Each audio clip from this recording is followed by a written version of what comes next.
এবার মুসা নবী তার উম্মত নিয়ে কোথায় যাবেন? আল্লাহ বললেন, ও আমার নবী মুসা, তুমি তোমার উম্মত নিয়ে পবিত্র ভূমিতে চলে যাও। ফিলিস্তিনে অবস্থিত মসজিদে আকসার আশপাশের এলাকাকে কোরআনের 5 জায়গায় আল্লাহ বরকতময় স্থান বলেছেন। সুবহানাল্লাহ। আল্লাহ মুসা নবীকে বললেন, তোমার উম্মতকে নিয়ে বাইতুল মুকাদ্দাসের আশপাশের এলাকায় যাও, সেখানে গিয়ে বাস করো। মসজিদে আকসার কাছে যাও, মসজিদে আকসাকে কাফিরদের থেকে দখল করে নাও, কাফিরদের থেকে মসজিদে আকসাকে পুনরুদ্ধার করে নাও। এখন যেমন দখলদার ইসরায়েলের বর্বর ইহুদিরা মসজিদে আকসাকে দখল করে রেখেছে, ইসরায়েলিরা কিন্তু সামরিক শক্তিতে অনেক শক্তিশালী। সেই সময়ে মুসা নবীর সময়ে পৃথিবীর নাম্বার 1 সুপার পাওয়ার ছিল আমালিকা সম্প্রদায়।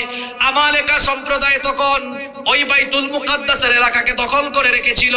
মুসা নবীকে যখন আল্লাহ বললেন, যাও গিয়ে ওই বাইতুল মুকাদ্দাস পুনরুদ্ধার করো, মুসা নবী বললেন, ওগো আল্লাহ, এমন এক জাতি সেখানে দখল করে আছে, এদের অস্ত্র শস্ত্র বেশি, সৈন্যবাহিনীও বেশি।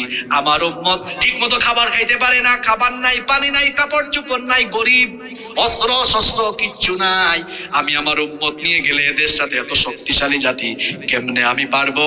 আল্লাহ বললেন, ও মুসা, আমি আল্লাহ আমার ফেরেশতা পাঠায়া এদের উপর তোমাদেরকে বিজয় দিব। সুবহানাল্লাহ। বাড়িতে গিয়ে বলি, শুনেন শুনেন শুনেন, সংখ্যা দিয়ে বিজয় আসে না। বদরের ময়দানে আমাদের সংখ্যা ছিল কম।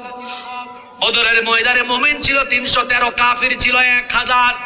313 জনের কাছে বেশি অস্ত্র ছিল না, 1000-এর কাছে অস্ত্রে শস্ত্রে সজ্জিত ছিল, কিন্তু 313 জন এমন কুপান কুপাইছে 1000 বদরের ময়দান থেকে পালিয়ে গেছে। আল্লাহু আকবার।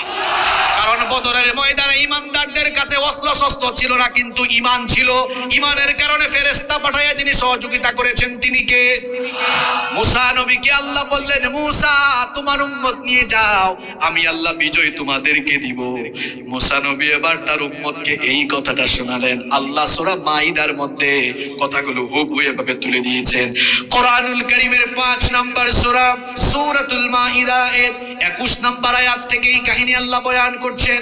ইয়া কওমি দুখুলুল আরদাল মুকাদ্দাসাতাল্লাতী কাতাবাল্লাহু লাকুম ওয়া লা